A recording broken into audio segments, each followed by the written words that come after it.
या कर्जमाफीचा फायदा राज्यातल्या 90% शेतकऱ्यांना होणार आहे। या कर्जमाफीनुसार 1.5 लाखांपर्यंतचं कर्ज ज्या शेतकऱ्यांवर आहे त्यांचं कर्ज सरसकट माफ होईल। छत्रपती शिवाजी महाराज कृषी सन्मान योजना असं या कर्जमाफीला नाव देण्यात आलंय। आजवरच्या काळात महाराष्ट्र सरकारने दिलेली सगळ्यात मोठी कर्जमाफी आहे असा दावा मुख्यमंत्र्यांनी केलाय। सर्वपक्षीय नेते आणि सगळ्या शेतकरी नेत्यांशी चर्चा केली आणि त्यानंतरच हा निर्णय घेतलाय असंही मुख्यमंत्र्यांनी स्पष्ट केलंय।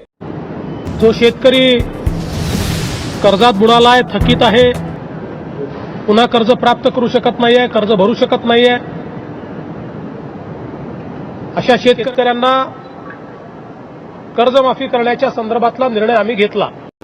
हा जो निर्णय घेतलेला आहे, मी यापूर्वी देखील सांगितलं होतं की राज्य सरकार एक ऐतिहासिक निर्णय घेत आहे आणि माझा दावा आहे की राज्याच्या देशाच्या इतिहासातला सगळ्यात मोठा निर्णय राज्य सरकारच्या माध्यमातून आज घेतला जातोय। अनेक वेळा लोक म्हणतात 7/12 कोरा, 7/12 कोरा, 7/12 कोरा। 7/12 कोराचा अर्थ काय आहे? 7/12 कोराचा अर्थ एवढाच आहे की त्याला पुन्हा क्रेडिट वर्दी करणं, त्याचं जुनं कर्ज मिटवून त्याला पुन्हा नव्याने कर्ज घेता येईल अशा प्रकारे त्याला क्रेडिट वर्दी करणं, याचा अर्थ 7/12 कोरा होतो। आणि म्हणून हे जे काही राज्यातले शेतकरी या इन्स्टिट्यूशनल क्रेडिट सिस्टीमच्या बाहेर गेले त्यांना पुन्हा सिस्टीममध्ये आणणं, याचा अर्थ कर्जमाफी आहे। पण ते सिस्टीममध्ये आले आणि तेवढ्यापुरतं जर आपण थांबलो तर ते पुन्हा कर्जबाजारी होतील। कारण आपण बघितलं 8 साली 9 साली आपण कर्जमाफी केली आणि आता ज्यावेळेस कर्जमाफीच्या संदर्भात मी पुन्हा त्याच्या आकडेवारीमध्ये गेलो, आपल्याला आश्चर्य वाटेल। 8 मधला शेतकरी 9 मध्ये कर्जबाजारी झालेला दिसतो, 9 मधला 10 मध्ये कर्जबाजारी झालेला दिसतो आणि तो कर्जबाजारी होण्याचा फेरा आणि इन्स्टिट्यूशनल क्रेडिट सिस्टीम मधनं बाहेर जाण्याचा फेरा हा कुठेही थांबलेला नाहीये।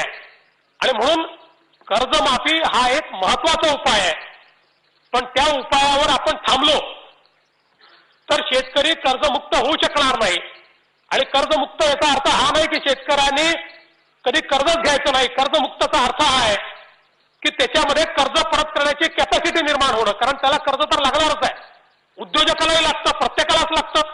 किती श्रीमंत असले, टाटा असले, बिर्ला असले, अंबानी असले तरी कर्जच घ्यावं लागतं, कर्जाशिवाय तर काही बिझनेस पुढे जात नाही। आणि म्हणून कर्जमुक्तीचा अर्थ असा आहे की त्याच्यात ही सक्षमता निर्माण झाली पाहिजे की त्याला घेतलेलं कर्ज परत करता आलं पाहिजे। आणि म्हणून मी असं समजतो की ही कर्जमाफी हा पहिला टप्पा आहे की ज्या टप्प्यामध्ये इन्स्टिट्यूशनल क्रेडिट सिस्टीमच्या बाहेर गेलेला शेतकरी, संस्थात्मक कर्ज रचनेच्या बाहेर गेलेला शेतकरी त्याचा 7/12 कोरा करून म्हणजे त्याचं जुनं कर्ज फेडून आपण त्याला पुन्हा इन्स्टिट्यूशनल क्रेडिट सिस्टीम मध्ये आणतोय, त्याला क्रेडिट वर्दी करतोय, पुन्हा तो कर्ज घेऊन आपली शेती करू शकेल अशा प्रकारची ही व्यवस्था त्याच्याकरता आपण उभी करतोय। आपण जर महाराष्ट्राचा या ठिकाणी विचार केला, महाराष्ट्रामध्ये साधारणपणे 1,36,00,000 खातेदार आहे। या 1,36,00,000 खातेदार शेतकऱ्यांपैकी आपण जर बघितलं तर साधारणपणे 1 हेक्टरपेक्षा कमी क्षेत्र असलेले शेतकरी हे 49% आहेत। 1 ते 2 हेक्टर क्षेत्र असलेल्या शेतकऱ्यांची संख्या ही 29.5% आहे आणि एकूण जर आपण अल्प आणि अत्यल्प भूधारक शेतकऱ्यांची संख्या काढली तर ती महाराष्ट्रामध्ये 78.5% आहे। आणि आपण जर या ठिकाणी बघितलं तर या 1,36,00,000 खातेदारांपैकी आतापर्यंत कधी ना कधी कर्ज घेतलेले खातेदार किती, तर ते जवळजवळ 90 लाख। याचा अर्थ 46 लाख खातेदार असे आहेत की ज्यांना कर्जाची आवश्यकता नाही, किंवा जे शेती करत नाही, किंवा ज्यांना कर्ज घेताच आलं नाही, किंवा ज्यांनी केवळ लँड होल्डिंग केलेलं आहे, शहरात राहतोय आणि इन्व्हेस्टमेंट म्हणून शेती घेतली आहे, अशा प्रकारचे जवळजवळ 46 लाख खातेदार हे राज्यामध्ये आहेत। हे जे 90 लाख कधी ना कधी कर्ज घेतलेले खातेदार आहेत आणि प्रतिवर्षीचा जर आपण हिशोब लावला तर साधारणपणे 50 लाख, 52 लाख, 56 लाख एवढे शेतकरी कर्ज घेत असतात। आणि म्हणून हे कधी ना कधी कर्ज घेतलेल्या 90 लाख शेतकऱ्यांचा जर आपण विचार केला तर या 90 लाखापैकी 44 लाख शेतकरी असे आहेत की जे थकीत आहेत. 44 लाख शेतकरी हे इन्स्टिट्यूशनल क्रेडिट सिस्टीमच्या बाहेर गेले. कधी गेले? हे 2009 साली गेले, 2010 साली गेले, 2011 साली गेले, 2012 साली गेले. मोठा आकडा 2012 सालचा आहे, 2013 सालचा आहे, 2014 सालचा आहे, 2015 सालचा देखील आहे. त्यामुळे मोठ्या प्रमाणात सातत्याचा दुष्काळ आणि जे मी सांगितलं की अतिशय कमी लँड होल्डिंग असल्यामुळे, शेतीमध्ये गुंतवणूक न झाल्यामुळे, मोनोक्रॉपिंग पद्धतीमुळे, निसर्गावर अवलंबून असलेल्या शेतीमुळे हे 44 लाख शेतकरी हे इन्स्टिट्यूशनल क्रेडिट सिस्टीमच्या बाहेर गेले. आता या 44 लाख शेतकऱ्यांना या ठिकाणी आपण ज्यावेळी इन्स्टिट्यूशनल क्रेडिट सिस्टीम मध्ये आत आणण्याचा निर्णय केला त्यावेळी आपण असं ठरवलं की 1.5 लाखापर्यंत सरसकट कर्जमाफी करायची. आता या सरसकटचा अर्थ काय आहे? या सरसकटचा अर्थ असा आहे की लँड होल्डिंगचा विचार न करता करायची. आता काही लोक असं म्हणतात की जे थकीत नाही त्यांची कर्जमाफी तुम्ही का करत नाही? आता खरं म्हणजे ज्यांनी शासन पाहिलं नाही, ज्यांना पद्धती माहिती नाही, ज्यांना फायनान्सेस समजत नाही, असे लोकच अशा प्रकारची मागणी करू शकतात. याचं कारण असं आहे, आपल्याला जास्त माहिती आहे कोण कोण मागण्या करतात. तुम्ही पाहिलेलं आहे त्यामुळे तुमच्याबद्दल बोलतच नाहीये मी. काही लोक आहेत म्हणजे आता बोलू नये, आता सुकाणू समिती आहे, काही चांगले लोक आहेत, काही असे लोक आहेत की जे काही मागण्या करतात त्यांना माहितीच नाही काय आहे. आपण जे कर्ज अटक केलं आहे त्याचा जर आपण हिशोब लावला तर हे सगळं कर्ज सरसकट म्हणजे सगळं कर्जाचा जर विचार केला तर 1,20,000 कोटी रुपयाचं कर्ज हे माफ करावं लागेल. 1,20,000 कोटी रुपयाचं कर्ज. आणि जो डिस्ट्रेसमध्ये नाहीये म्हणजे तो शेतकरी फार श्रीमंत आहे असं नाहीये, पण तो 11ला भरतोय, 12ला भरतोय, 13ला भरतोय, 14ला भरतोय, 15ला भरतोय, 16ला भरतोय आणि केवळ इतरांना मिळतंय म्हणून याचं करून टाका. शेवटी राज्याच्या फायनान्सेसची देखील एक आपली कॅपॅसिटी आहे आणि उद्या अशा प्रकारचा जर निर्णय घेतलाही तर राज्य चालणार आहे का? हे राज्य चालू शकणार आहे काय? राज्य डिफॉल्टमध्ये जाईल. आणि म्हणून सरसकटचा अर्थ काय आहे? तर सरसकटचा अर्थ असा आहे की कुठलीही लँड होल्डिंगची अट न ठेवता जे डिस्ट्रेसमध्ये आहेत त्यांना.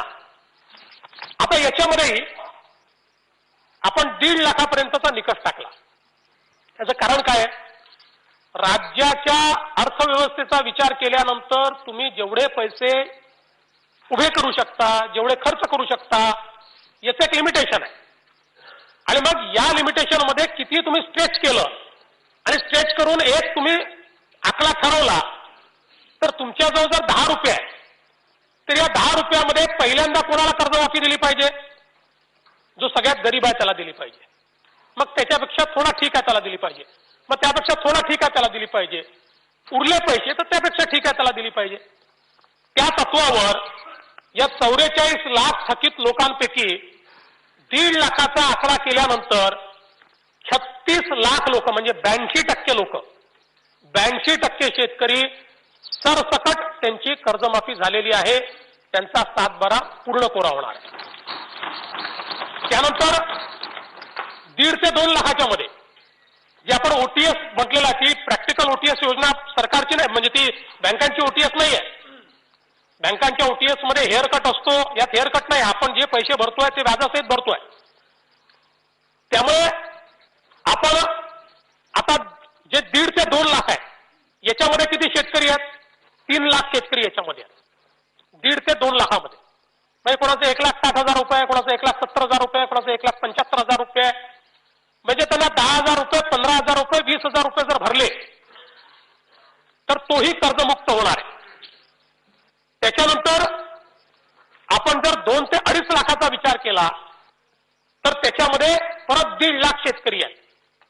म्हणजे ज्यांना 30,000 रुपये, 40,000 रुपये, 50,000 रुपये, 60,000 रुपये भरल्यानंतर त्यांचाही 7/12 पूर्णपणे कोरा होणार आहे. आणि आपण जर वरच्या शेतकऱ्यांचा विचार केला, 3.5 ते 4 लाखामध्ये 37,000 शेतकरी आहेत, 4 ते 4.5 लाखामध्ये 26,000 शेतकरी आहेत आणि 4.5 ते 5 लाखामध्ये 35,000 शेतकरी आहेत. त्यामुळे या 44,000 शेतकऱ्यांपैकी अगदी 5 लाखापर्यंतचे शेतकरी यांचा जरी आपण विचार केला, त्यांनाही 1.5 लाख रुपये आपण देऊ, तरी देखील राज्यातले फक्त 46,000 शेतकरी असे उरतात की ज्यांचं 5 लाखाच्या वर कर्ज आहे आणि ते थकीत आहे. बाकी या 44 लाखापैकी सगळे शेतकरी 46,000 जर सोडले तर ह्याही 46,000 ते लागू आहे, पण कदाचित त्यांना असं वाटेल 1.5 लाखाकरता कशाला करायची. मग आता काही लोक म्हणतात की तुम्ही यांच्या खात्यात भरून टाका. खात्यात भरून टाका हे याकरता आपण ओटीएस का म्हटलं?